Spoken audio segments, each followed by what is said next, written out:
Hello everyone.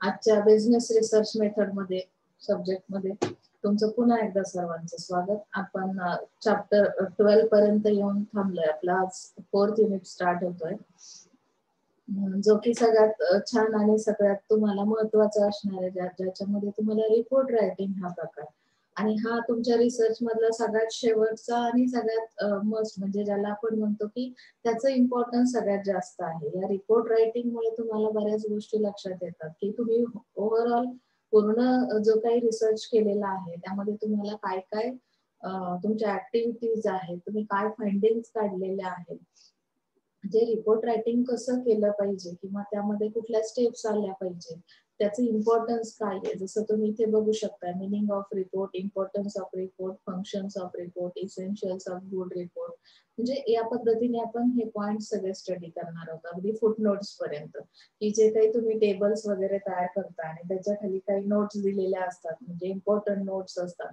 त्यामध्ये कुठल्या गोष्टी असल्या पाहिजेत, कुठले रेफरन्स तुम्ही यूज केलेत किंवा कुठले बुक्स यूज केले, जो काही डेटा कलेक्ट केलेला आहे त्यासाठी कुठले जर्नल्स यूज केलेले आहेत, त्या रिलेटेड तुम्हाला अगदी पेज नंबर वाईज तुम्ही माहिती दिलेली असेल, की ज्यामुळे जेव्हा फायनली तुम्ही ते रिपोर्ट रायटिंग कराल, तर तुमचा रिपोर्ट जेव्हा वाचला जातो तेव्हा ओव्हरऑल तुम्हाला त्या रिसर्च बद्दल काय मिळते, माहिती मिळते, की रिसर्च मध्ये एक्झॅक्टली काय फाइंडिंग्स तुम्ही काढलेले आहेत, कुठल्या प्रॉब्लेमवर तुम्ही वर्क केलेला आहे, त्यासाठी रेफरन्सेस किती यूज केलेले आहेत. तर ह्या सगळ्या गोष्टी तुम्हाला या रिपोर्ट रायटिंग मध्ये मेन्शन करायच्या आहेत आणि त्याच आपण 1 बाय 1 स्टडी करणार आहोत. अगदी साध्या आणि सिंपल भाषेमध्ये त्यांनी तुम्हाला हे सांगण्याचा प्रयत्न केलाय की तुमचा रिपोर्ट हे तुमचा ओव्हरऑल जे काही रिसर्च आहे त्याचं प्रेझेंटेशन कसं करायचं आहे, किंवा थर्ड पार्टी म्हणून जेव्हा कोणीही तो रिपोर्ट वाचेल तेव्हा तुम्हाला त्यावरून बऱ्याचशा आयडियाज क्लिअर होतील. तर त्यासाठी आपल्याला अगोदर रिपोर्ट म्हणजे काय याचं मिनिंग, सुरुवातीचा जो पॉइंट आहे मिनिंग आपण बघणार आहोत. Meaning of report. Final and very important step in research study is to write its report, and the research report is a means for communicating our research experience to others and adding them to the fund of knowledge. म्हणजे तुम्ही जो काही experience घेतलेला आहे तो communicate करताय. As a researcher म्हणून तुम्हाला आलेला एक्सपिरियन्स तुम्ही दुसऱ्या लोकांसोबत शेअर करणं किंवा त्यामध्ये जे काही नॉलेज आहे ते ऍड करणं. सपोज जी एक्झिस्टिंग सिस्टीम आहे त्याबद्दलचं नॉलेज तर प्रत्येकाला असणार आहे. तुम्ही आता प्रॉब्लेम कुठला, आता सपोज मी तुम्हाला सुरुवातीपासून एक एक्झाम्पल दिलं की डिजिटल मीडियावर किंवा डिजिटल मार्केटिंगवर जर तुम्ही रिसर्च करताय तर सध्याची एक्झिस्टिंग सिस्टीम काय हे तुम्ही सगळ्यांकडे नॉलेज आहे, पण यामध्ये फंड ऑफ नॉलेज ऍड करणं म्हणजे काय, की आणखी इन फ्युचर त्यामध्ये काय येऊ शकतं किंवा काय पॉसिबिलिटीज आहेत त्या तुम्ही त्या रिसर्च मध्ये मांडण्याचा किंवा त्या रिपोर्ट मध्ये तुम्ही मांडण्याचा प्रयत्न कराल. तुमचा स्वतःचा एक्सपिरियन्स काय असेल हाही त्या रिपोर्ट मध्ये मेन्शन केला जाईल. Research report is a formal statement of the research process and its results. It narrates the problem studied, methods used for studying it. म्हणजे त्यामध्ये काही प्रॉब्लेम्स असतील सॉल्व्ह केलेले, काही मेथड्स असतील अप्लाय केलेल्या, जसं की तुम्ही रिसर्च डिझाईन बघितलं की कशा पद्धतीने तुम्ही डिझायनिंग केलं होतं किंवा फाइंडिंग्स कशा काढल्यात, कन्क्लुजन पर्यंत कसे आलात, या सगळ्या गोष्टी या रिपोर्ट मध्ये असतील. The purpose of research report is to communicate to interested persons the methodology and the result of the study in such a manner as to enable them to understand the research process and to determine the validity of the conclusions.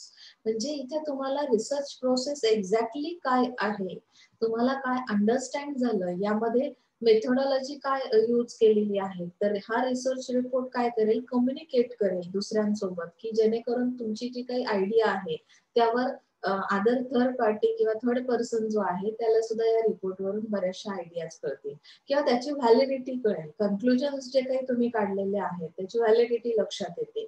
So the aim of the report is not to convince the reader of the value of the result, but to convey to him what was done and why it was done. I read what was its outcome, and it is not written that the reader himself can reach his own conclusions as to adequacy of the study and the validity of the reported results and conclusions. म्हणजे त्यांना हे सांगायचं की तुम्ही ज्यावेळी report तयार करताय तर रीडर म्हणून तुम्ही काय कन्व्हिन्स करणार आहात, म्हणजे त्याची व्हॅल्यू तुम्ही रिझल्ट वरून डिसाइड करणार आहात का, तर नाही. यामध्ये दुसरी आणखी एक गोष्ट कन्वे केली जाईल की व्हॉट वॉज डन, नक्की काय झालं किंवा ते कशामुळे झालं आणि रिझल्ट्स काय आले. तर ह्या सगळ्या गोष्टी तुमच्या रिझल्ट वरून आणि कन्क्लुजन्स वरून कळतील. जे काही आउटकम्स आहे, तुम्ही ज्या काही फाइंडिंग्स काढलेल्या आहेत त्या कळतील. आता या रिपोर्टचं इम्पॉर्टन्स काय असेल, तर त्यामध्ये त्यांनी सांगितलं research finding must be communicated in one way or another. म्हणजे कम्युनिकेशन कसं आहे, ऍज अ रिसर्चर म्हणून जेव्हा तुम्ही एक रिपोर्ट तयार करताय, तर हे कम्युनिकेशन वन वे आहे की अनदर आहे, जे दुसऱ्यासोबत केलं जातं. तर त्यामधली सगळ्यात मोस्ट इम्पॉर्टंट गोष्टी असेल, first and foremost report are necessary to account the funding body, the expenditure of funds allocated manpower and other resources.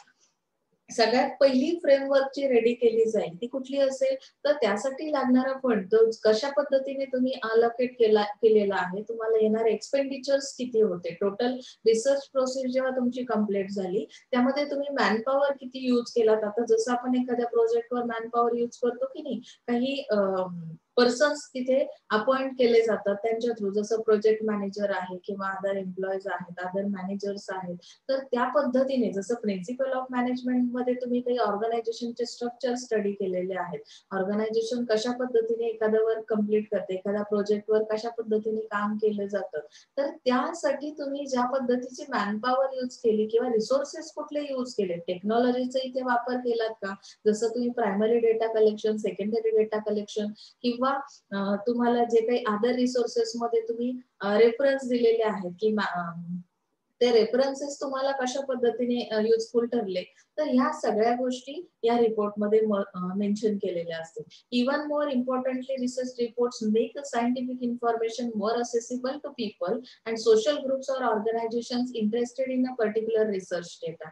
म्हणजे तुम्ही जे काही केलेलं आहे त्यामध्ये जी काही रिपोर्ट मध्ये इन्फॉर्मेशन आहे, सायंटिफिक इन्फॉर्मेशन आहे, जी की असेसिबल असेल पीपलसाठी किंवा सोशल ग्रुपसाठी किंवा ज्या काही ऑर्गनायझेशन आहे ज्याचा इंटरेस्ट आहे त्या नॉलेजमध्ये किंवा त्या प्रोजेक्टमध्ये, तर त्या सुद्धा या रिपोर्टमुळे काय होतील, त्यांचा इंटरेस्ट आहे. In doing so the researcher must have some understanding of the needs, interest and capability of the target audience. तुम्ही रिसर्च रिपोर्ट ज्या पद्धतीने तयार करताय तर त्यामध्ये तुम्हाला इंटरेस्ट कसा आहे, तुमचा जो काही टार्गेट ऑडियन्स आहे त्याचा इंटरेस्ट कसा आहे त्या पद्धतीने, किंवा त्यांची अंडरस्टँडिंग पॉवर कशी आहे, त्यांच्या नीड्स काय आहेत, तर हे सगळं लक्षात घेऊन तुम्हाला तो रिपोर्ट तयार करायचा आहे. आणि this will researchers to decide the format and points he needs to elaborate and stress in his report. So if the audience constitutes the scientific community, his emphasis will be the results, methods and scientific tools he employed to analyze, interpret and conclude from the findings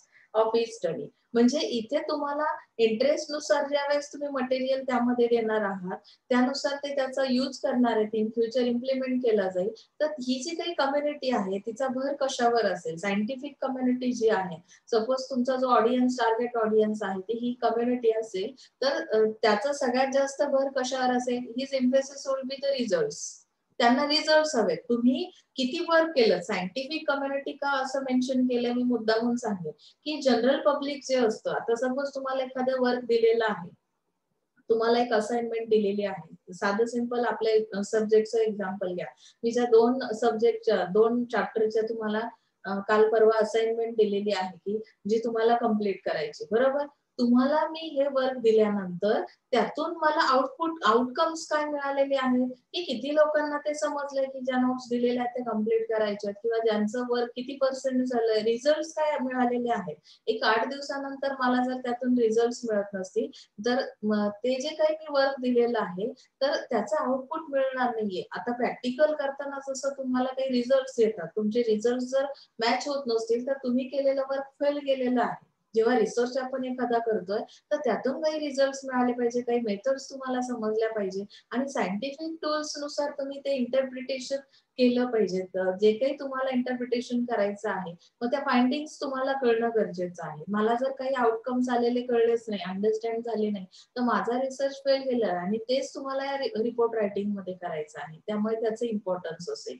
Researcher work may be published as an article in a journal or bulletin if the target audience is made up of extension agents, development workers, policy makers. His emphasis will be the conclusion and recommendation drawn from the study. म्हणजे तुम्ही नक्की कशाची शिफारस करताय, recommendation करताय म्हणजे काय, की काय कन्क्लुजन काढलेलं आहे, पॉलिसी मेकर्स आहेत काही, आता सपोज तुमचा टार्गेट ऑडियन्स कुठला आहे, तुम्ही ज्यावेळेस एखाद्या आर्टिकल मध्ये तुमचा रिसर्च काय केलेला आहे, पब्लिश केलेला आहे, तर त्यातून काही जे काही वर्कर्स आहेत किंवा पॉलिसी मेकर्स आहेत त्यांचं सगळ्यात जास्त भर कशावर असेल, की तुमच्या कन्क्लुजनवर असेल. कन्क्लुजन काय आलेलं आहे ते ऍक्च्युअल मध्ये इम्प्लिमेंट करण्यासारखं आहे का, तुम्ही जी सिस्टीम आता सांगितलेली आहे, डेव्हलप केलेली आहे, किंवा तुम्ही जे काही रिकमेंडेशन काढलेले आहेत, तर त्याचा उपयोग इन फ्युचर सोसायटीला होणार आहे का किंवा पीपलसाठी होणार आहे का, तर ह्या गोष्टींवर जास्त भर दिला जातो. So research report is considered a major component of the research study. For the research task remains incomplete till the report has been presented and or written. तुम्ही टोटल प्रोजेक्ट केलाय पण अजून रिसर्च रिपोर्ट तयार केलेला नसेल तर तुमचं work incomplete आहे. रिसर्च रिपोर्टचं हे सगळ्यात महत्वाचं इम्पॉर्टन्स आहे. तुम्हाला जर रिपोर्टच तयार करता आला नाही तर तुमचा रिसर्च इनकम्प्लीट आहे असं ते इमॅजिन केलं जाईल. Okay, so as a matter of fact even the most brilliant hypothesis, highly well design and conducted research study and the most striking generalizations and findings are of little value unless they are effectively communicated to others.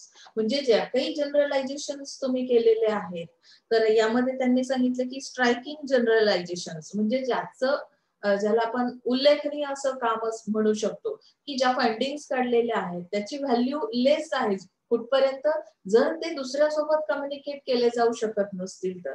तुम्ही hypothesis brilliant काढलेले आहेत, वेल design केलेले आहेत किंवा research study वेल design केलेला आहे, पण त्याचं कम्युनिकेशन जर इतरांसोबत होत नसेल इफेक्टिव्हली तर तुम्ही जे काही वर्क केलेलं आहे ते कसं असतं, फेल असतं. मग ते तुम्हाला सक्सेस मिळवण्यासाठी तो रिपोर्ट तयार करता आला पाहिजे आणि त्या रिपोर्टमध्ये तुम्हाला त्याचं सिग्निफिकन्स म्हणजे ऑल जो काही तुमचा रिसर्च आहे त्याचं इम्पॉर्टन्स मेन्शन करायचं आहे, की हे हायपोथेसिस मी कशासाठी तयार केले होते किंवा या हायपोथेसिस मधून कुठल्या टाइप ऑफ नॉलेज तुम्ही प्रोव्हाइड करण्याचा प्रयत्न करताय, कुठली कन्सेप्ट या सोसायटीमध्ये रुजवण्याचा प्रयत्न करताय, नवीन कन्सेप्ट ऍक्सेप्टेड किंवा अडॉप्ट करण्यासाठी ती मानसिकता तुम्हाला तुमच्या रिसर्च रिपोर्ट मध्ये तयार करावी लागेल.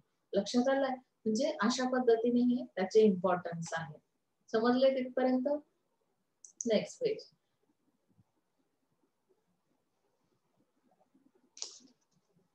फंक्शन्स दिलेले आहेत. आता रिपोर्ट काय काम करतो, त्याचं काम काय आहे, फंक्शन्स कुठले असतील. It serves as a means for presenting the problem study. म्हणजे प्रेझेंटेशन आहे, कुठल्या प्रॉब्लेमवर तुम्ही स्टडी करताय, मेथड्स कुठल्या आहेत, टेक्निक्स कुठल्या अप्लाय केलेले आहेत, for collecting and analysing data and the findings. म्हणजे तुम्हाला डेटा कलेक्शन करण्यासाठी कुठल्या मेथड्स तुम्ही वापरल्या, conclusion and recommendation is an organised manner. म्हणजे ह्या सगळ्या गोष्टी कशा ऑर्गनाइज केल्या आणि तुम्ही फायनली कन्क्लुजन पर्यंत कशा पद्धतीने पोहोचलात हे काम रिपोर्ट रायटिंग सांगण्याचं काम करेल. It serves as a basic reference material for future use in developing as a research proposal in the same or related area. म्हणजे जो एरिया तुम्ही चूज केलाय रिसर्च साठी, ज्यावर तुम्ही आतापर्यंत काम केलेलं आहे, फ्युचरमध्ये त्याचा कशा पद्धतीने रेफरन्स मटेरियल म्हणून वापर करता येईल हे तुम्ही एक्सप्लेन करणार आहात रिपोर्ट रायटिंगच्या through. Report serves as a means for judging the quality of completed research project. म्हणजे तुम्हाला काही जजमेंट्स घेता येतील, जे काही कम्प्लीट वर्क केलेलं आहे त्याच्यावरून त्याची क्वालिटी, रिपोर्ट तुम्ही रीड केला की तुम्हाला त्याची क्वालिटी कळते की हे जे वर्क आहे कम्प्लीट केलेलं ते किती क्वालिटी वर्क आहे. लक्षात येते जेव्हा तुम्ही आता पुढच्या वर्षी हे तयार कराल, प्रोजेक्ट तयार कराल, तर तेव्हा रिपोर्ट रायटिंग हा एक प्रकार असेल. म्हणजे फायनली जे तुम्ही कन्क्लुजन फाइंडिंग एक्सप्लेन कराल त्यामध्ये तुम्हाला ह्या गोष्टी क्वालिटी कशा पद्धतीने मेंटेन करायची हे तुम्हाला या लास्ट चॅप्टर मध्ये लक्षात येईल. It is a means for evaluating the researcher's ability and competence to do research. म्हणजे इथे इव्हॅल्युएशन केलं जातं. रिसर्चर्स ॲबिलिटी म्हणजे काय, रिपोर्ट मध्ये जे काही मेन्शन केलेलं आहे तर ते कशा पद्धतीने मांडण्याचा प्रयत्न केला, प्रेझेंटेशन कसं केलेलं आहे, तर यावरून तुम्हाला इव्हॅल्युएशन कसं केलं, म्हणजे इव्हॅल्युएशन नंतर तुम्हाला हे लक्षात येतं की रिसर्चरची ॲबिलिटी किती आहे, तो एबल आहे का हे सगळं प्रेझेंट करण्यासाठी किंवा तुम्हाला एक्सप्लेन करण्यासाठी. It provides factual basis for formulating a policies and strategies a relating to the subject matter study. म्हणजे तुम्हाला इथे जे काही फॅक्च्युअल बेस का सांगितलंय की ऍक्च्युअल वास्तविक परिस्थिती काय आहे it provides factual basis for formulating policies. म्हणजे ज्या पॉलिसीज तुम्ही अप्लाय केल्या तर एक्झिस्टिंग सिस्टीम काय होती आणि त्याच्यानुसार मी त्यासाठी कुठली पॉलिसी तयार केली, नवीन पॉलिसी कुठली तयार केलेली आहे. तर हे सब्जेक्ट मॅटर स्टडी म्हणजे काय की त्या सब्जेक्टचा ओव्हरऑल अभ्यास तुम्ही या रिपोर्ट मध्ये मेन्शन केलेला असेल. म्हणजे मी हायपोथेसिस एखादे तयार केले, जनरेट केले, तर ते हायपोथेसिस कुठल्या कंडिशन मध्ये केले, factual basis for formulating policies म्हणजे काय, तर त्या बेसवर तुम्हाला ते वर्क करावं लागलं आणि त्यानंतर तुम्ही हे फाइंडिंग काढलेले आहेत. हे मेन्शन करेल तुमचा रिपोर्ट. हे सुद्धा रिपोर्टचं काम आहे. It provides a systematic knowledge on problems and issues analyse. म्हणजे तुम्हाला यामुळे बरंचसं नॉलेज मिळेल किंवा काही इश्यूज जे आहेत ते अनालाइज करता येतील. त्या पद्धतीने हा फंक्शन्स ऑफ रिपोर्ट इथे संपतोय. इसेन्शियल्स कुठले आहेत गुड रिपोर्टसाठी, म्हणजे तुम्हाला नक्की काय करणं गरजेचं आहे. जेव्हा तुम्हाला असं वाटतं की माझा रिपोर्ट रायटिंग हे बेस्ट झालं पाहिजे, गुड रिपोर्ट तयार झाला पाहिजे, तर त्यासाठी त्यांनी तुम्हाला इसेन्शियल्स दिलेले आहेत, पॉइंट्स दिलेत की त्यानुसार तुम्हाला कळेल की या रिपोर्ट रायटिंग मध्ये आणखी काय काय आलं पाहिजे. Consider the audience. ऑडियन्सला कन्सिडर करा. म्हणजे काय करायचंय की तुमचा जो ऑडियन्स रीड करणार आहे ते सगळं काही मटेरियल त्याला ते अंडरस्टँड तर झालंच पाहिजे, पण ते अंडरस्टँड होण्यासाठी तुम्हाला कन्सिडर करावं लागेल ऑडियन्सला. म्हणजे काय, make the report clear, use only words familiar to the readers and define all technical terms. म्हणजे तुम्ही जी टेक्नॉलॉजी त्यामध्ये यूज केली किंवा जे वर्ड्स यूज केलेले आहेत ते फॅमिलियर असावे, तो रिपोर्ट क्लिअर असावा, अंडरस्टँड होईल अशा पद्धतीचा. To make the comparison of figures earlier use percentage, rounded off figures, ranks और ratios, put the exact data in a table within the text और इन द अपेंडिक्स. म्हणजे इथे तुम्ही जो काही डेटा कलेक्ट केलेला आहे, ज्या पद्धतीने प्रेझेंट केला, त्यामध्ये रँकिंग सिस्टीम वापरली, कंपॅरिझन केलं, पर्सेंटेज दाखवले, तर त्यामुळे काय होईल की एक आयडिया किंवा एक पिक्चर तयार होतं आपल्या माइंडमध्ये त्या टेबल ऑफ कंटेंट्स वरून की एक्झॅक्टली यांनी कशा पद्धतीने तो रिसर्च पुढे फॉरवर्ड केलेला आहे. Use graphic AIDS. ग्राफ वरून पण तुम्हाला बऱ्याचशा आयडियाज मिळतात की यामध्ये किती पर्सेंटेज कुठल्या याचं कसं असेल, तर ही गोष्ट तुम्हाला इथे समजणार आहे. ओके, नेक्स्ट आहे wherever they have clarify the presentation of data. म्हणजे हे सगळं जेव्हा त्यांना ऑडियन्सला दिसेल, अंडरस्टँड होईल, त्यावरून ते क्लेरिफाय करू शकतील की कशा पद्धतीचा डेटा तुम्ही कलेक्ट केलेला आहे. म्हणजे फेक डेटा आहे की करेक्ट आहे हे रिपोर्ट वरून तुम्हाला समजेल. म्हणजे हा गुड रिपोर्ट आहे की नाही. त्यामध्ये ग्राफ्स यूज केलेले आहेत, कुठले पिक्चर्स टाकले नाहीत, कुठलेही फिगर्स तुम्ही राउंडेड फिगर्स काढलेले नाहीत, रेशो काढलेला नाही, तर कदाचित तो फेक डेटा आहे असं आपण इमॅजिन करू शकतो. जनरल स्टेटमेंट फक्त दिलेले आहेत, हायपोथेसिस मध्ये काही अनालिसिस केलेलं नसेल, तर इथे तुम्हाला 100% काय होते, शंका येते की हा फेक डेटा असू शकतो. तर गुड रिपोर्ट साठी कन्सिडर करणं गरजेचं आहे. Address the information needs. तुम्हाला जी काही इन्फॉर्मेशन आहे, आता research report is design to communicate information to decision makers. Make sure that it clearly relates the research findings to the objective of the management. म्हणजे तुम्ही जे काही फाइंडिंग्स काढलेले आहेत ते कशाशी रिलेटेड असावेत किंवा इन्फॉर्मेशन नीड्स म्हणजे काय, कुठल्या टाइप ऑफ इन्फॉर्मेशन तुम्ही कलेक्ट केलेली आहे.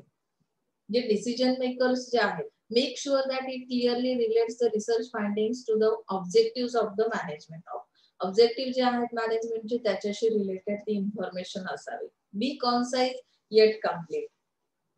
आता यामध्ये तुम्हाला बऱ्याचशा गोष्टी कम्प्लीट करायच्या, पण डिफिकल्ट टास्क असेल ते सुद्धा कम्प्लीट करायचं असेल तरी सुद्धा रिपोर्ट रायटिंग मध्ये ते संक्षिप्त स्वरूपात इन शॉर्ट फॉर्म मध्ये तुम्हाला ते मेन्शन करायचे, ज्याच्यामुळे फार लेंदी ते वाटणार नाहीये किंवा अंडरस्टँड होईल किंवा ऑडियन्स ते समजून घेण्याचा प्रयत्न करेल. बी ऑब्जेक्टिव्ह म्हणजे काय की रिपोर्ट तुमचा कसा असला पाहिजे, ऑब्जेक्टिव्ह असला पाहिजे. Objective manner that is without bias and will defended their validity they are challenge by the client. म्हणजे तुम्हाला इथे पूर्वग्रह दूषित असा असू नये.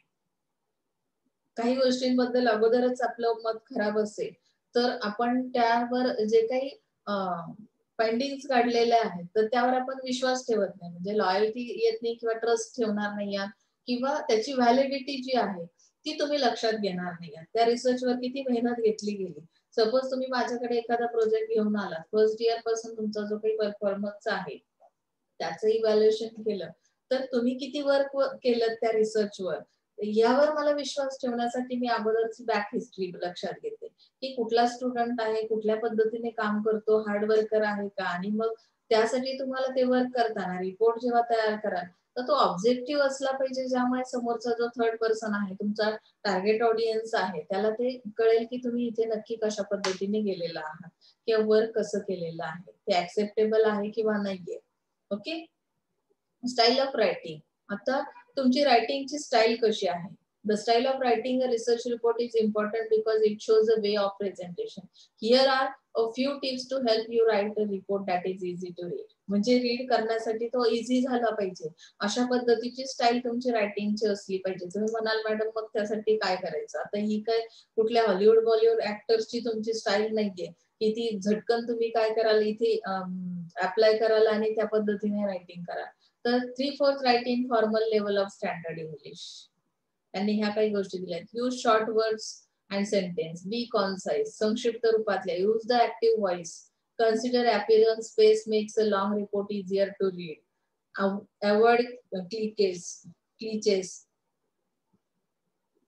म्हणजे जी काही ओरिजिनॅलिटी आहे ती केली नाही पाहिजे. तुम्हाला संक्षिप्त स्वरूपात मांडा असं सांगितलं की तुम्ही एखादी गोष्ट जी क्वालिटीची आहे त्याचं ओरिजिनॅलिटी काय होते, तुमचा जो वर्ड असतो तो फार काही शॉर्ट टर्म्स मध्ये किंवा शॉर्ट एक्सप्लेनेशन देतो, तर तसंही चालणार नाहीये. त्यामुळे तुम्हाला हे क्लिचेस जे आहेत ते अवॉइड करायचे. त्याची ओरिजिनॅलिटी गेली नाही पाहिजे, तुमची क्वालिटी मेंटेन राहिली पाहिजे. Write in the present tense, present tense मध्येच तो रिपोर्ट लिहिणार आहात. म्हणजे अशा पद्धतीने तुम्हाला हे स्टाईल ऑफ रायटिंग दिलाय. आता कंटेंट्स कुठले दिलेत बघा. प्री फॅक्टरी, आतापर्यंत जेवढा स्टडी 3 युनिट मध्ये तुम्ही केलेला आहे ते सगळं याच्यामध्ये दिलेलं आहे बघा. की कंटेंट्स मध्ये प्री फॅक्टरी ऍटम्स मध्ये टायटल पेज असेल, रिसर्चर डिक्लेरेशन असेल, सर्टिफिकेट. आपण पुढे ते सर्टिफिकेट पण ते कसे बनवायचे ते पण दिलंय पुढच्या पेजवर.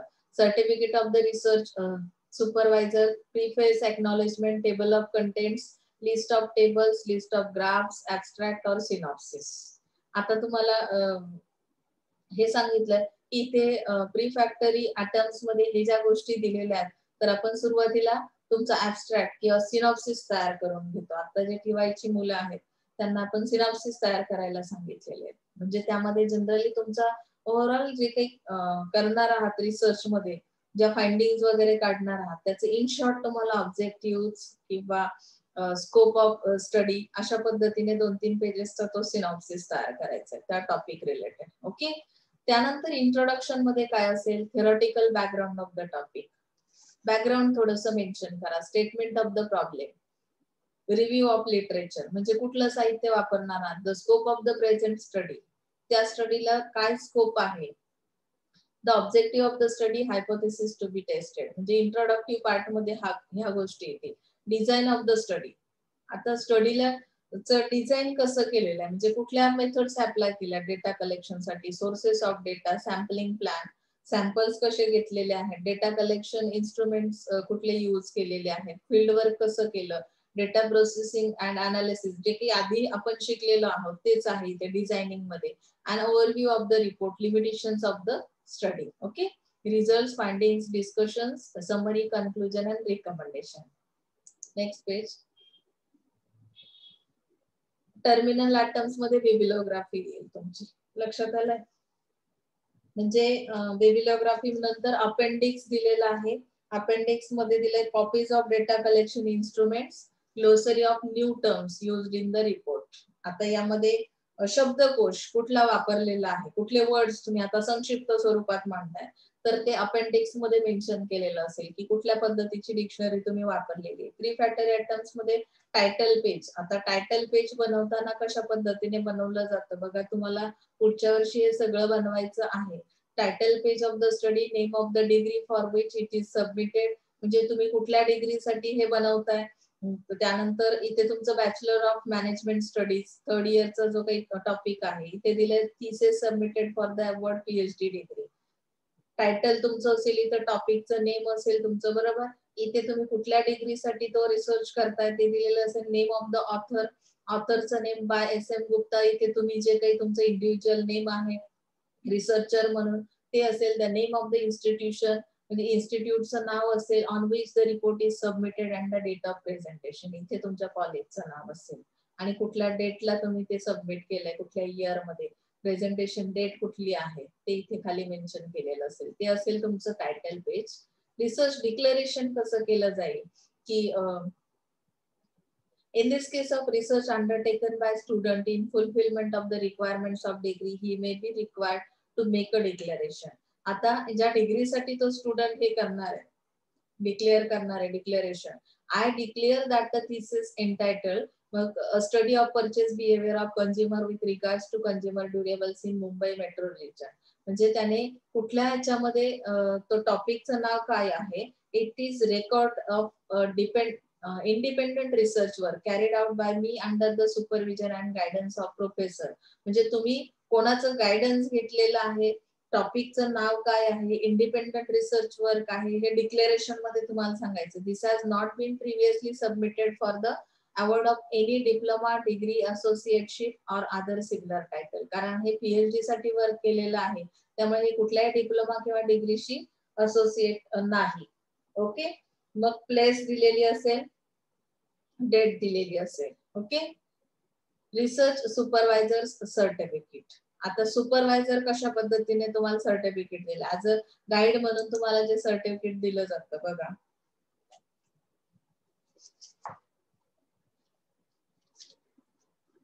यामध्ये कसं एक्सप्लेन केलंय. I certify that thesis entitle, पुन्हा थिसिसचं नाव दिलेलं असेल, submitted to the Indian institute, म्हणजे आपल्या इन्स्टिट्यूटचं नाव येईल इथे ICS. Award for award of PhD degree, तर फॉर अवॉर्ड ऑफ काय येईल, बीएमएस तुमचं. Is a record of independent research work carried by, तुमचं नाव असेल. Lecturer in marketing, Ahmedabad marketing institute. आता यांनी पीएचडी साठी जो काही हे घेतलेलं आहे त्यानुसार त्यांनी मार्केटिंग इन्स्टिट्यूट साठी हे बनवलेलं आहे. Under my supervision and guidance, म्हणजे तुमचा रिसर्च गाईड जो आहे तो अशा पद्धतीने तुम्हाला डिक्लेअर करेल तुमचं declaration certificate. This has not been previously submitted for the award of any degree diploma associate. म्हणजे पुन्हा तिथे तेच प्लेस आणि डेट असेल. एम आर नायर म्हणजे जो कोणी रिसर्च सुपरवायझर आहे त्याचं नाव इथे असेल रिसर्च गाईडचं तुमच्या. ओके, त्यानंतर नेक्स्ट आहे ऍक्नॉलेजमेंट. आता ऍक्नॉलेजमेंट म्हणजे काय की तुम्हाला इथे जे काही मिळालेलं आहे मटेरियल त्याची आपण एक प्रकारे पावती म्हणतो, certificate. In this section the researcher acknowledge the support and assistance received from individuals and organisations in conducting the research. It is thus intended to show his gratitude. Acknowledgement मध्ये तुम्हाला ज्यांनी ज्यांनी मदत केलेली आहे त्यांची नावं तुम्ही काय करता की एक कृतज्ञता व्यक्त करण्यासाठी, तुम्हाला पूर्ण रिसर्च मध्ये कोणी कोणी हेल्प केली, कुठल्या डेटा कलेक्ट करण्यासाठी कोण हेल्पफुल होतं किंवा कशा पद्धतीने गायडन्स मिळालं, ते एक्नॉलेजमेंट मध्ये मेन्शन केलं जाईल. टेबल ऑफ कंटेंट्स मध्ये काय केलं जातं, it contains list of chapters. तुम्ही इंडेक्स बनवता की नाही, टेबल ऑफ कंटेंट्स मध्ये तुमचे किती चॅप्टर्स झाले, देअर सब टायटल्स. मेन चॅप्टरच्या अंडर तुम्हाला sub titles with page number ते देणार आहे. It facilitates ready location of topics in the report. म्हणजे लिस्ट ऑफ टेबल्स मध्ये मग कशा पद्धतीने टेबल कंटेंट्स टाकले जातील. It is presented in the following format. Total numbers किती आहे, title of the table and page number. Okay, list of graphs and chart. If there are many graphs and charts और other exhibits they should be also be listed after the list of tables. म्हणजे त्याची एक list तयार केली जाईल tables नंतर की किती ग्राफ्स तयार केलेले आहेत किंवा किती चार्ट्स आहेत. त्यामध्ये मेन्शन करताना numbers, total, the title of the graph and page number. म्हणजे कुठल्या पेजवर तुमचा कुठला ग्राफ आहे ते मेन्शन केलं जाईल, त्याचं टायटल इथे दिलं जाईल. ऍबस्ट्रॅक्ट म्हणजे एक प्रकारे त्याचं सारांश, गोषवारा, की ज्यामध्ये brief and precise statement of the purpose and the scope of the study. म्हणजे जनरल तुम्हाला त्याची समरी तयार करायची की जे काही फाइंडिंग्स तुम्ही काढलेले आहेत तर ते कशा पद्धतीने काढले त्याचा ओव्हरव्ह्यू त्या रिपोर्ट मध्ये दिला जाईल तुमच्या टॉपिकचा. बॉडी ऑफ द रिपोर्ट मध्ये काय केलं जाईल, it is the major and main part of the report. After the prefatory items the body of the report is presented. मग आता कशा पद्धतीने प्रेझेंट केलं जाईल बघा, की इंट्रोडक्शन दिली जाईल बॉडी ऑफ द रिपोर्ट मध्ये. रिपोर्टची जी बॉडी म्हणजे जे स्ट्रक्चर तयार होणार आहे त्यामध्ये it is devoted for introducing the theoretical background of the problem and its definition and formulation. Theoretical background of the topic म्हणजे काय की त्याची पास्ट हिस्ट्री काय आहे, म्हणजे त्याचं नेचर काय आहे त्या प्रॉब्लेमचं, केव्हापासून त्याचं इव्होल्युशन कसं झालं किंवा आतापर्यंत ते कशा पद्धतीने आपल्याला आपण ते यूज केलेलं आहे किंवा आता यापुढे आपला त्याला कसं डेव्हलप करणार आहोत, तो प्रॉब्लेम जो आहे, तो इश्यू जो आहे, तो डिस्कस केला जाईल. त्यानंतर statement of the problem. In this section, the problem is clearly defined at its facets and significance are pointed out why and how the problem was selected. म्हणजे मुळात तुम्ही स्टेटमेंट ऑफ द प्रॉब्लेम म्हणजे काय की तो topic का select केला हे तुम्हाला इथे मेन्शन करणं गरजेचं आहे त्या रिपोर्टमध्ये. रिव्ह्यू ऑफ लिटरेचर म्हणजे इथे साहित्य कुठलं वापरलं, इन्व्हेस्टिगेशन करताना कुठले कुठले म्हणजे जे काही रिसर्च गॅप होता, एक्झिस्टिंग सिस्टीम जी आहे आणि तुम्हाला जो काही गॅप काढायचा आहे त्यामधला, तर तो कशा पद्धतीने तुम्ही काढलेला आहे. म्हणजे त्यासाठी इथे दिला it is devoted for making brief review of previous studies on the problem and significant writing on the topic under study. And this review provided summary of the current state of knowledge in the area of investigation. Which aspects have been investigated, what research gap exists, and how the present studies and attempt to fill that gap are highlighted. म्हणजे आपण तो gap कशा पद्धतीने काढून टाकण्याचा प्रयत्न करतोय, तो जो काही प्रॉब्लेम आहे, तो जो इश्यू आहे, आपण जो टॉपिक सिलेक्ट केलेला आहे, तर ते रिव्ह्यू ऑफ लिटरेचर मध्ये. The scope of the present study, त्याला स्कोप किती आहे, कुठल्या एरियासाठी, the dimension of the study in terms of geographical area covered and the designation of the population being studied and the level of generality of the study are specified. Okay. The objectives of the study, त्या स्टडीच्या objective काय असतील, तुम्ही तो problem जो घेतलेला आहे research साठी त्याचे हायपोथेसिस काय असतील ते स्टेटेड, म्हणजे हायपोथेसिस टेस्ट करा. The design of the study म्हणजे जे काही आपण आतापर्यंत शिकलो की कशा पद्धतीने रिसर्च डिझाईन करायची, मेथोडॉलॉजी कुठली अप्लाय करायची, सोर्सेस कुठले यूज करणार आहात, सॅम्पलिंग प्लॅन कसा असेल, डेटा कलेक्शन इन्स्ट्रुमेंट्स कुठले यूज केले जातील, किंवा फील्ड वर्क कसं केलं जाईल, किंवा डेटा प्रोसेसिंग ही काय मेथड आहे त्याचा प्लॅन कसा केला जाईल. Hypothesis must be outline and justified. यामध्ये हे झालेलं आहे आपलं, त्यामुळे फार पुन्हा पुन्हा सांगणार नाही. तुम्हाला बॉडी ऑफ द रिपोर्ट फक्त कसा असेल, तर यामध्ये एवढ्या गोष्टी येतील हे तुम्हाला कळणं फार गरजेचं आहे. ओव्हरव्ह्यू शेवटी दिला जाईल, आउटलाईन केला जाईल रिपोर्ट मध्ये. The purpose of each of the chapter is briefly described in this section in order to give an overview of the presentation of the results of the body. Limitations of the study ते पण दिले जाईल यामध्ये. Frank statement of limitations is one of the hallmarks of an honest and competent researcher. जो honest researcher आहे तो limitation सुद्धा देईल यामध्ये. आपण जसं म्हणतो ना प्रत्येक गोष्टीला काही एक्सेप्शनल थिंग्स असतात, तर त्या कुठल्या असतील तर त्या मेन्शन केल्या जातील यामध्ये. त्याचं कारण असं आहे की ती जी मेथड तुम्ही सर्च केलेली आहे, रिसर्च नंतर ज्या फाइंडिंग्स काढल्यात, तर त्या इम्प्लिमेंट करताना कुठे कुठे प्रॉब्लेम्स असू शकतात, तर ते सगळे लिमिटेशन्स मध्ये येतील. Result, findings and discussions, findings दिल्या जातील, समरी दिली जाईल. त्यामध्ये टर्मिनल टर्म्स कुठल्या असतील, तर टर्मिनल टर्म्स मध्ये त्यांनी मेन्शन केलं बिब्लिओग्राफी असेल. List in alphabetical order all publish and unpublish reference used by the writer in preparing the report. Report मध्ये जे तुम्ही रेफरन्स यूज केलेले आहेत ते अल्फाबेटिकल ऑर्डरने तुम्ही पब्लिश करणार आहात. मला लक्षात, म्हणजे जेवढे बुक्स यूज केले, आर्टिकल्स यूज केले, रिपोर्ट्स यूज केले आणि इंटरनेट साईट, म्हणजे इंटरनेटच्या साईट्स पण ज्याच्यावर तुम्हाला तो इन्फॉर्मेशन किंवा डेटा मिळालेला आहे, तर ते त्या पद्धतीने अल्फाबेटिकली बिब्लिओग्राफी मध्ये तुम्ही रिपोर्ट रायटिंग मध्ये टाकणार आहात. अपेंडिक्स मध्ये काय दिलं जाईल बघा. अपेंडिक्स म्हणजे सप्लिमेंटरी कुठली यूज केली, म्हणजे डॉक्युमेंटसाठी, तर copies of data collection instruments like interview schedules, questionnaires use for the study, technical details on sampling plan, complex and long primary tables, statistical computation, supporting documents and any other evidence that may be important as backup details for the report. म्हणजे तुम्ही supporting documents जे काही use केलेले आहेत ते तुम्ही इथे काय करणार आहात, अपेंडिक्स मध्ये मेन्शन करणार आहात. मेन जे काही तुम्ही यूज केलेला रेफरन्स तो बिब्लिओग्राफी मध्ये अल्फाबेटिकली मेन्शन केला जाईल. समजते इथपर्यंत? आता ऍक्च्युअली स्टेप्स कुठल्या आहेत रायटिंग रिपोर्टच्या, त्या स्टेप्स आपण वन बाय वन बघूया.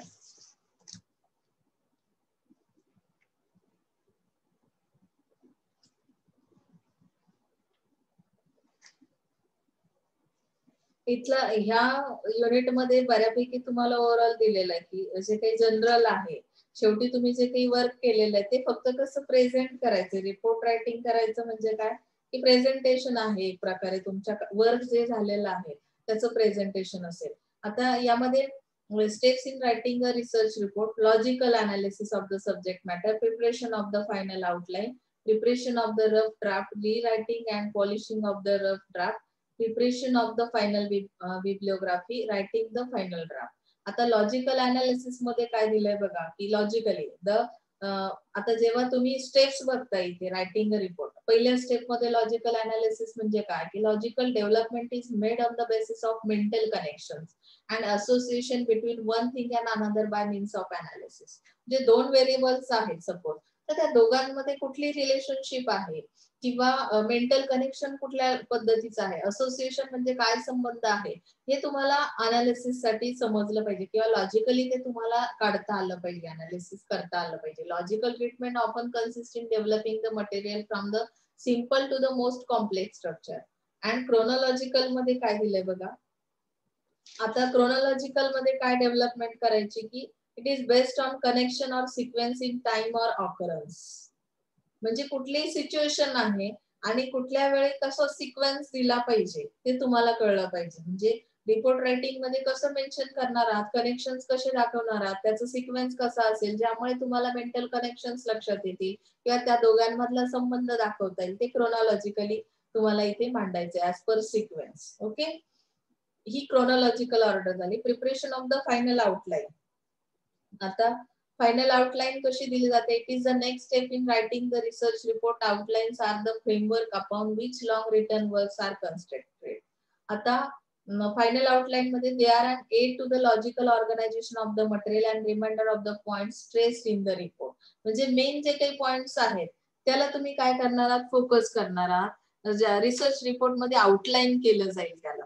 लक्षात आले. आपण बरेचसे वर्ड्स बघा कधी कधी रायटिंग करताना बोल्ड मध्ये लिहितो किंवा त्याला डबल अंडरलाईन करतो, तर अशा पद्धतीने रिपोर्ट रायटिंग झालं पाहिजे. Second step preparation of the rough draft. आता यामध्ये बघा रफ ड्राफ्ट कसा बनवला जातो. He will write down the procedure adopted by him in collecting the material for his study along with various limitations faced by him. The technique of analysis adopted by him, the broad findings and generalizations and the various solutions he wants to offer regarding the problem concern. म्हणजे तुम्हाला रफली preparation करायचं, drafting करायचं आहे. Overall research मध्ये जे काही तुम्ही केलेलं आहे, कलेक्शन केलेलं आहे, स्टडी केलेलं आहे, तर ते तुम्हाला यामध्ये काय करावं लागेल, जनरलायझेशन त्याचं करावं लागेल. ब्रॉड फाइंडिंग्स तुमच्या असतील म्हणजे काय की काही सजेशन्स असतील, काही प्रॉब्लेम्स रिलेटेड, ते सगळ्याच गोष्टी रफली इथे मांडणं गरजेचं आहे.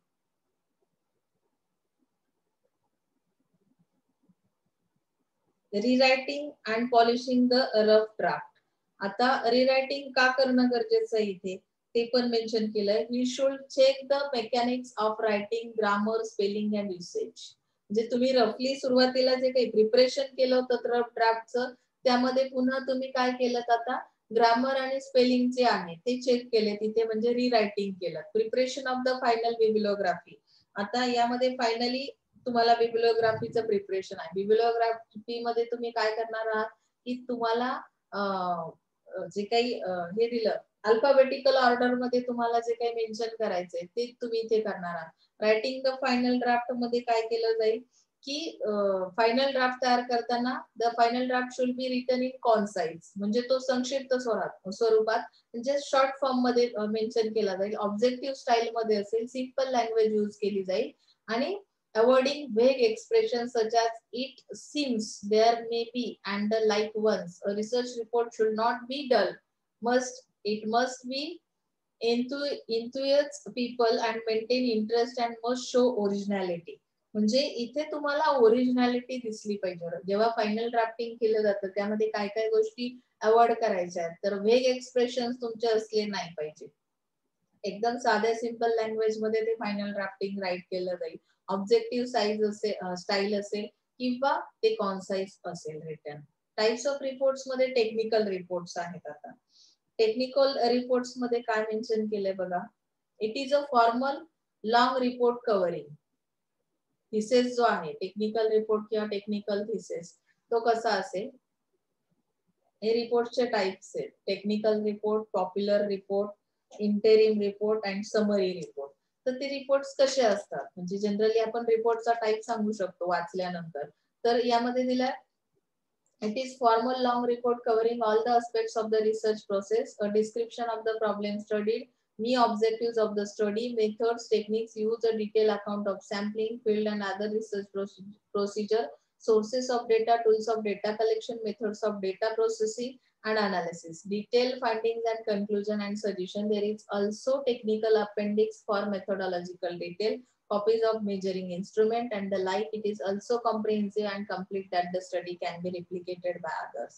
म्हणजे टेक्निकल सपोर्ट कुठला यूज केला तुम्ही अपेंडिक्स मध्ये तुम्हाला ते मेन्शन करायचंच आहे. म्हणजे ज्या काही सॅम्पलिंग मेथड्स आहेत, डिझायनिंग आहे, टूल्स आहे, डेटा कलेक्शनचे, डेटा प्रोसेसिंग आहे, अनालिसिस आहे, तर ते कशा पद्धतीने केलं, टेक्निकल नेचर काय होतं. Essentially the technical report is essentially technical in nature and scope and coach in a technical language. म्हणजे यामध्ये तुम्हाला ते मेन्शन करतानाच तुम्ही टेक्निकल लँग्वेज कोडिंग वगैरे जे यूज केलं म्हणजे टेक्निकल लँग्वेज यूज केली म्हणजे काय की हा रिपोर्ट कशा टाईपचा टेक्निकल रिपोर्ट आहे. लक्षात येतं. पॉप्युलर रिपोर्ट म्हणजे काय की आता यामध्ये दिलंय बघा. This type of report is designed for an audience of executives, administrators and other non-technical users. म्हणजे नॉन टेक्निकल पर्सन जे आहेत त्यांच्यासाठी पण आहे, ऍडमिनिस्ट्रेटर साठी आहे किंवा एक्झिक्युटिव्ह साठी. The requirement of this audience is different and the reader is less concern with methodological detail.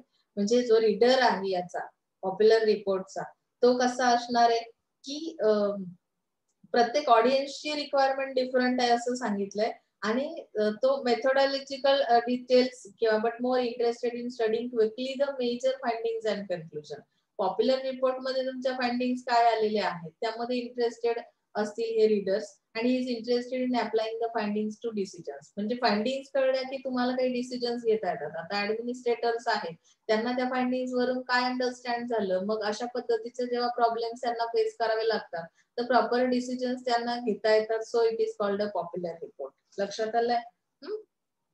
Organization of this report is very important. Presentation can be more forceful and persuasive without of course any distortion of fact, and it should be clear, brief and straightforward.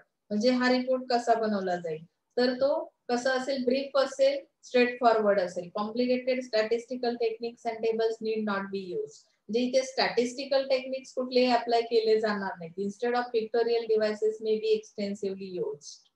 Okay. म्हणजे त्या report मध्ये काय काय use केलं जाईल, काय नसेल आणि काय असेल हे तुम्हाला सांगता येणं खूप गरजेचं आहे.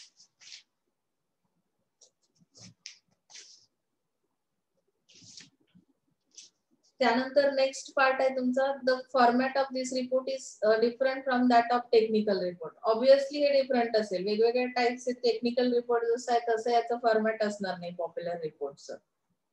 The style may be more journalistic but be precise and it should encourage rapid reading and quick comprehension. म्हणजे कशासाठी तो फेमस असेल किंवा जर्नलिस्टिक स्टाईल जी आहे त्या पद्धतीने तुम्ही काय कराल तो राईट कराल पॉप्युलर रिपोर्ट. इंटेरिम रिपोर्ट जो आहे म्हणजे हंगामी रिपोर्ट ज्याला आपण म्हणतो, तुमचं अजून सगळ्या गोष्टी रेडी झालेल्या नाहीत पण तुम्ही तात्पुरत्या काळासाठी काही ज्या अनाउन्समेंट करता रिपोर्टच्या थ्रू की स्टडी कुठल्या लेवलवर तुमचा येऊन थांबलेला आहे किंवा कुठल्या कुठल्या फुलफिलमेंट्स. आता इथे जसं दिलंय बघा, the interim report contains a narration of what has been done so far and what were its outcomes.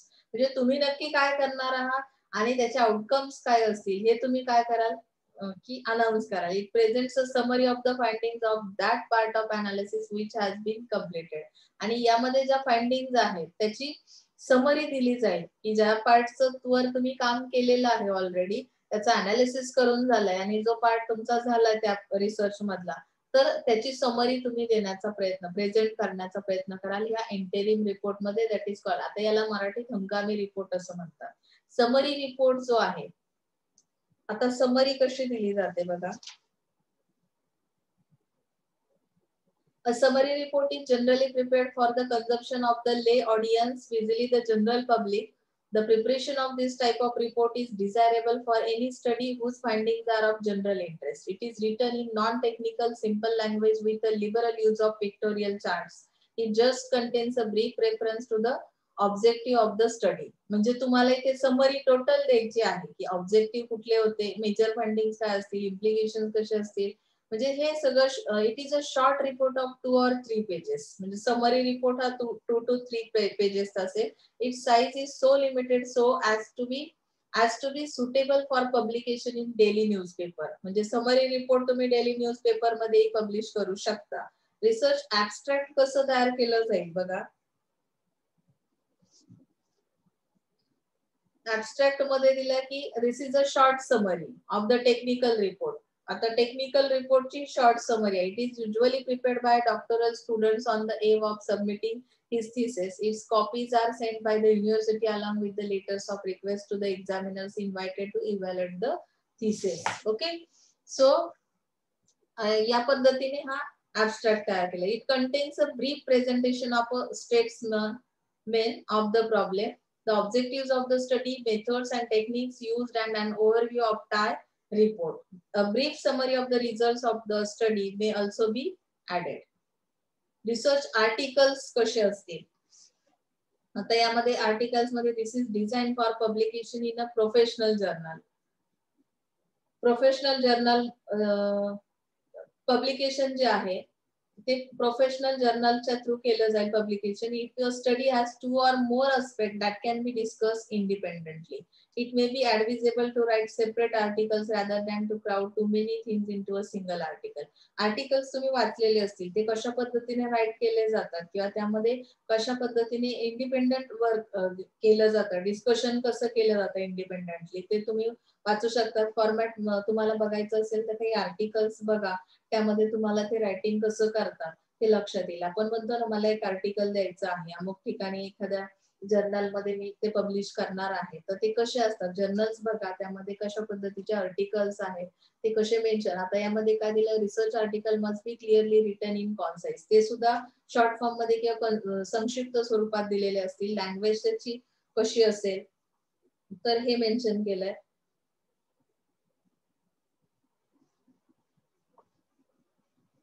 It must be logically organized, progressing from a statement of the problem and the purpose of the study through to the analysis of evidence to the conclusion and implication. Okay.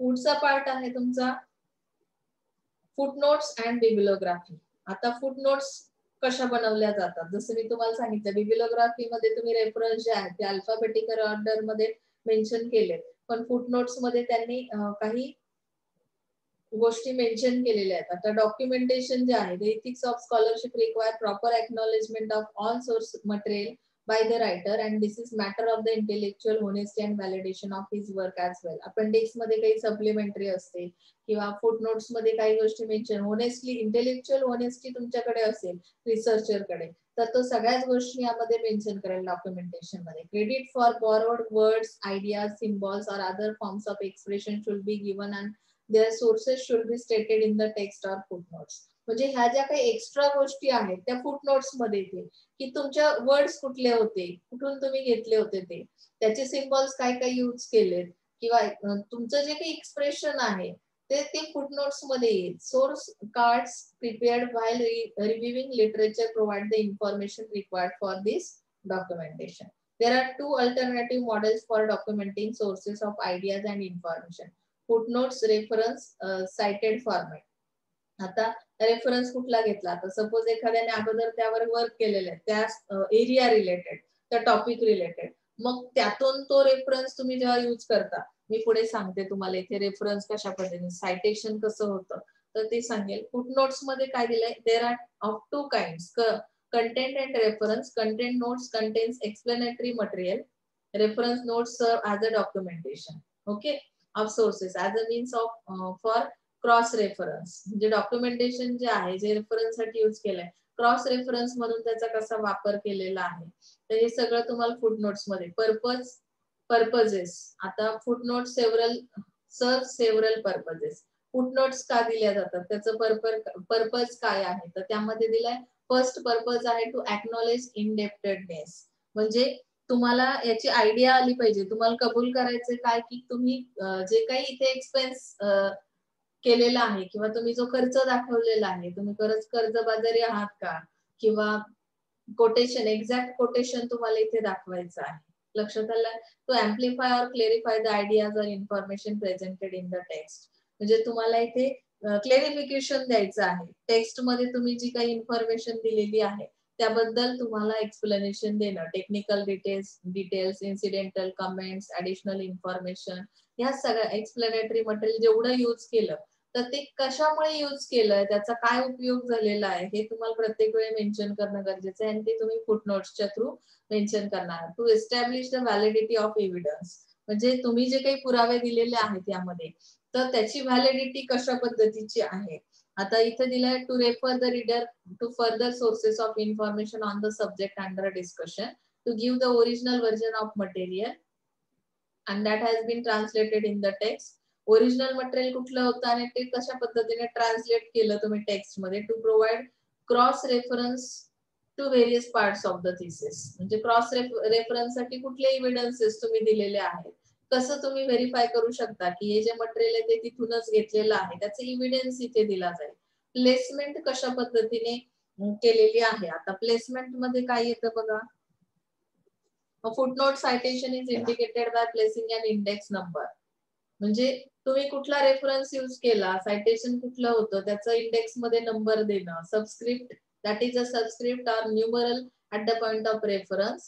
This may be immediately following an author's name, title, sentence or paragraph in the case of directly quoted or paraphrase, except the subscript must appear at the end of the quotation or paraphrase.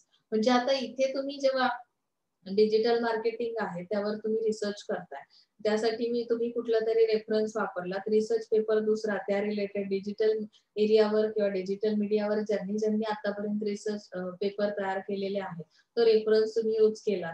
तर reference साठी तुम्ही ज्या paragraph मधून जे काही sentence काढलेले आहेत तुम्ही ते सेंटेन्स उचलले तिथून, मग ते तुम्हाला मेन्शन करायचं कुठल्या ऑथरचं नेम होतं, म्हणजे कुठून तुम्ही रिप्लेसमेंट कशी झाली, सायटेशन कसं झालं, तुम्ही त्यांचा रेफरन्स यूज केला की त्यांचा एक मार्क ऍड होतो. त्यांना मार्किंग सिस्टीम असते की तुम्ही ते मेन्शन करायचे तुमच्या रिसर्च मध्ये की हा रेफरन्स मी वापरलाय, आणि ज्यावेळेस ते मेन्शन करता त्यांचं नाव, ऑथरचं नेम, टायटल, सेंटेन्स किंवा पॅराग्राफ कुठला तुम्ही रेफरन्स साठी घेतलेला आहे त्या रिसर्च पेपर मधून, तर त्या पद्धतीने त्यांना सायटेशन मार्क्स असतात किंवा त्यांचे मार्क्स ऍड होत जातात की इतका माझ्या इतक्या वेळेस हा रेफरन्स वापरला गेलेला आहे. फुटनोट कंटेंट्स मध्ये काय दिलं जातं.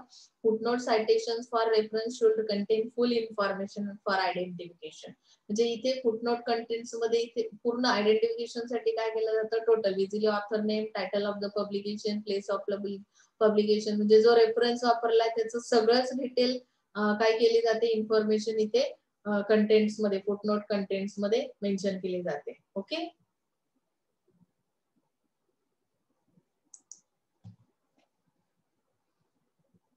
बेसिक फॉर्मॅट जे आहे, author's name, title of the work, place of publication, publisher's name, year, page number, note the punctuation, page number to be preceded, P if single or PP, एक to or more pages. म्हणजे formatting कसं केलं जातं बघा की तुम्ही page number कसे देणार आहात. सिंगल पेज यूज केलं पी वापराल, दोन किंवा दोन पेक्षा अधिक पेजेस असतील पी लिहाल. म्हणजे नोटिंग कसं केलं जातं त्या page number. Title has to be underline. म्हणजे हे झालं तुमचं फुटनोट्स बद्दल. आता त्याचे एक्झाम्पल्स दिलेत फॉर सायटिंग बुक्स, म्हणजे फुटनोट्स कुठल्या कुठल्या तुम्ही कशा पद्धतीने मेन्शन कराल. पब्लिकेशन ऑफ गव्हर्नमेंटचा कुठला रेफरन्स वापरलाय. Coating from secondary sources, secondary sources मध्ये कुठले सोर्सेस डेटा कलेक्शन साठी वापरलेले ते अशा पद्धतीने मांडायचे. तो फार डीप स्टडी आहे, तुम्हाला अगदी पीएचडी लेवलला जाल ना तेव्हा याचा फार उपयोग होतो. एक्झाम्पल्स म्हणून ते दिलेले आहेत, ते फक्त जस्ट एक एक्झाम्पल टाकलं तरी सुद्धा चालेल की हे सगळं तुम्हाला सायटिंग बुक्स कुठले यूज केलेत तर ते बुक्सची नावं दिलेली आहेत ती अशा पद्धतीने तुम्हाला पब्लिकेशन द्यायचे आहेत. बिब्लिओग्राफी हा जो पार्ट आहे तुमचा, म्हणजे बुक्स तुम्ही जे यूज केलेत त्यामध्ये bibliography list in alphabetical order reference use by the writer. मी तुम्हाला अगोदरच सांगितलं की बिब्लिओग्राफी मध्ये काय येईल. फॉर्मॅटिंग कसं असेल तेही आपण डिस्कस केलंय बघा.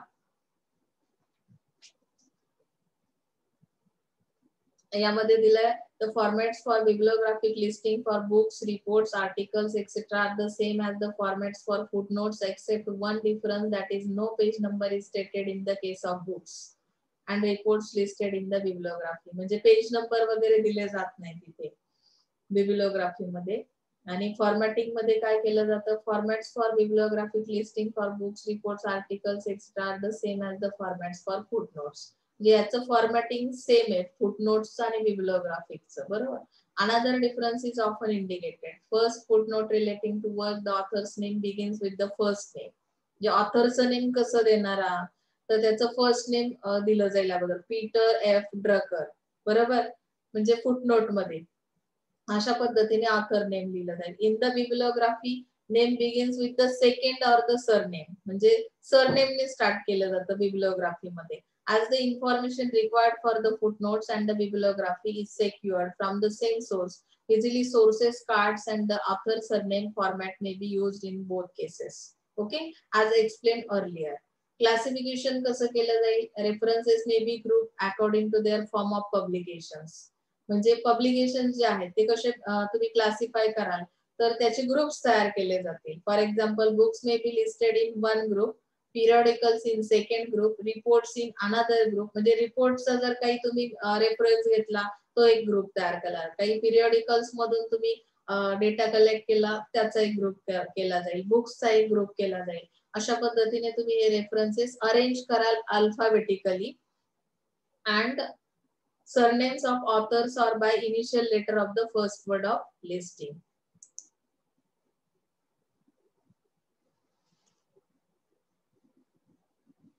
त्यामध्ये तुम्हाला काही एक्झाम्पल्स दिले बिब्लिओग्राफिक फॉर्म्सचे, कशा पद्धतीने तुम्ही अल्फाबेटिकली अरेंज केलेलं आहे, बी सी अशा पद्धतीने ते बुक्स तुम्ही अरेंज केले, जर्नल्स अरेंज केलेत, त्यानंतर रिपोर्ट्स अरेंज केलेत आणि फायनली कन्क्लुजन काढलं. हे त्याचे एक्झाम्पल्स आहेत, bibliographic examples. In spite of all that has been stated above, one should always keep in view the fact report writing is an art which is learn by practice and experience rather than by mere डॉक्ट्रिनेशन.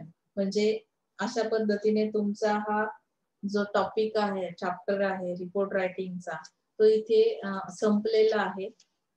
Research report जो आहे exactly त्यामध्ये पुढे काय काय असतं, तर हे आपण पुढच्या लेक्चरला बघूया. तो फार छोटासा टॉपिक राहिलाय, पण तो उद्याच्या लेक्चरला बघूया आपण.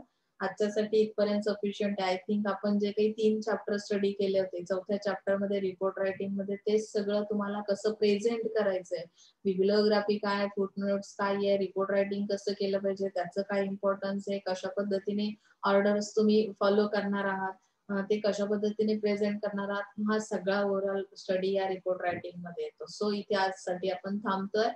या पुढचा जो चॅप्टर आहे, लास्ट चॅप्टर, तो रिसर्च रिपोर्टचा, तो उद्याच्या लेक्चरला बघूया. काही शंका असतील तर 100% विचारायच्या. Okay, thank you so much.